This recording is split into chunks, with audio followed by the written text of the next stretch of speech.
everyone, I'm Charlie Dawn and welcome to my library.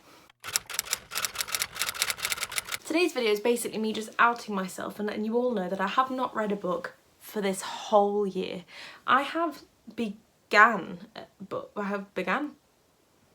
started books, I haven't finished them. And in my defence, we got a puppy. And it has kind of taken over my life. She's great, but she's there all the time. And I have to do things for her. And it just doesn't leave me a lot of time for myself. And when I do get time for myself, I am either eating or sleeping or just being very happily sat very still, not doing anything. But these are the books that I have started this year and I need to finish. So I'm making this video so I can make myself do it, finish it. And you know what? Some of them are so short. They're so short. I could read them in an hour. But I haven't. This is, Florence Given's Women Don't Owe You Pretty. And I started this definitely either December or January, I don't remember which, it's been so long. My issue with non-fiction is that I find it to be boring no matter what the topic is, because my feeble brain can't comprehend like reading non-fiction. Even when I totally like love the subject matter, part of me is like, this is like reading for school, this is like a textbook, when it isn't. I really am enjoying it so far. It's some of it is empowering, some of it is a bit like pointy finger, like, are you doing this? You should stop. And I'm like, ooh, feel a bit attacked. But then I'm like, well, if you feel attacked, then it's probably because it's true. And I'm like, yeah, so let's change. So I guess that's good. I've seen and heard about the criticisms surrounding the book and I get it. I also think that this isn't groundbreaking or game-changing, as it says on the back, for me personally.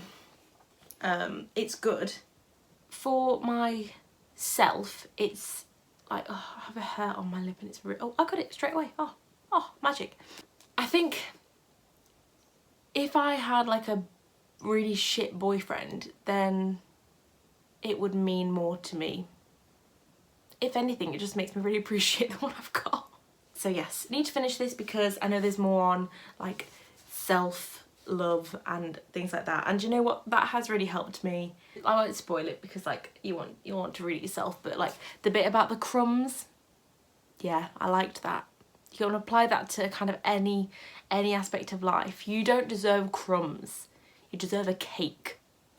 So this one, gonna finish it for the women.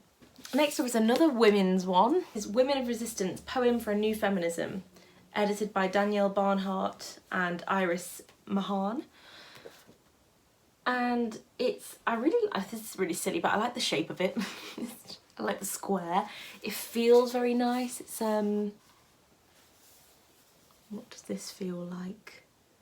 Or I don't know. Not like regular paper, not like shiny magazine paper, in between. But it's just, it's not pictured or anything, just, oh, I tell a lie, was there a picture in there? Oh, there's just one picture and it's We Are Fierce, and I was like, yeah. So far I'm really liking these. It's like poems about being a woman and what it's like to be a woman from different cultures, from different races, different ages, and it's great. I've read like maybe this much and I'm really liking it, but again, just haven't finished it. Then another women one, but a special kind of woman one, Goddesses. So this is another poetry book and it's Great Goddesses. Why was that sticky? Okay, God, just the tag. God, do you know when you have a puppy and something's sticky, I get really nervous. What has she done to it? So this is Great Goddesses by Nikita Gill, Life Lessons from Myths and Monsters. And I've literally read like a few pages of this, not a lot at all, but I'm really liking that there's illustrations in it and I love the front cover.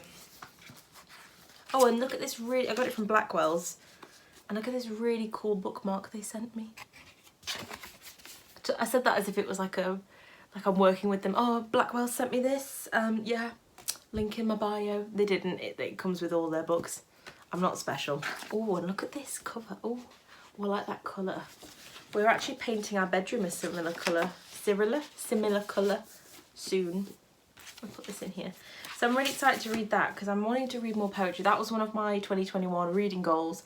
More poetry, more like feminist poetry, and look at me go. I mean, I'm not reading it, but I could. Next one is a Kindle book. This one, I don't even know if I remember the first page, but it's called All These Beautiful Strangers, and I can't even remember what it's about, but it's by Elizabeth Clefoth. Oh, so it's about like a secret society, and the main character is called Charlie, and that is basically the only reason I bought the book. But I'm going to really enjoy that one, I think, when I get around to it. Then we have The Night Circus, and I've been reading this for over a month, and I was really ploughing through it, and then I won't say what happened, but you know. And I almost feel like the longer I leave it, the less I care about it, and that's really sad because I was really enjoying it. Erin Morgenstern, forgot to say. Getting back into this one was going to be hard, but I won't start from the beginning. I'm too far in. I can't remember how far, but I'm at least like 300 pages in, and oh, it'd be so frustrating to have to start again. But I think I can remember everything that's like relevant, but I've not got to a bit yet where I'm like grabbed. Do you know what? Every single time I go to say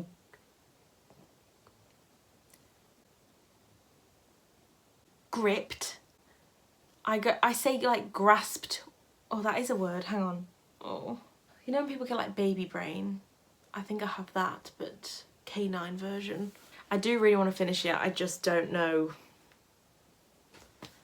how interested I am anymore. I'm so interested in other books. There's so many books on my shelf that I really want to read at the moment, but I can't start new books when I have all these unfinished ones. It's just rude. The last book on the list is an audiobook, and I can't remember who wrote it, so I'm gonna have to put it in like under here somewhere. It's The Once and Future Witches by, I thought I'd remember it now. This book feels like it could have / should have ended 6 hours ago. I feel like there's been the plot, and then they've gone like, okay, here's a good ending. Oh, but let's add 4 more hours. And I'm not even necessarily saying that's a bad thing, but I just feel like it's never ending.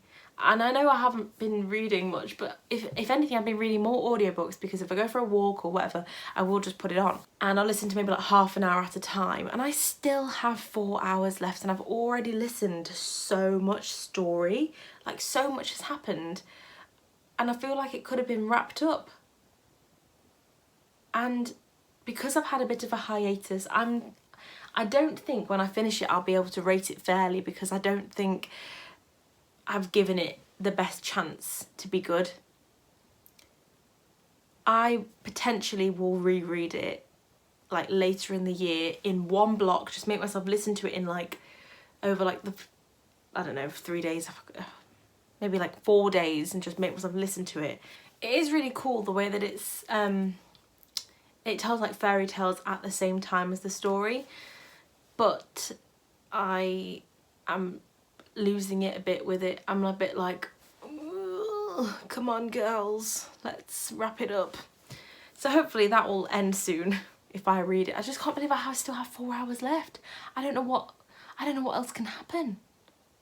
I don't know how it's going to end, because I kind of don't know what's been going on, which is so unfair, because it's only because I've been like not focused.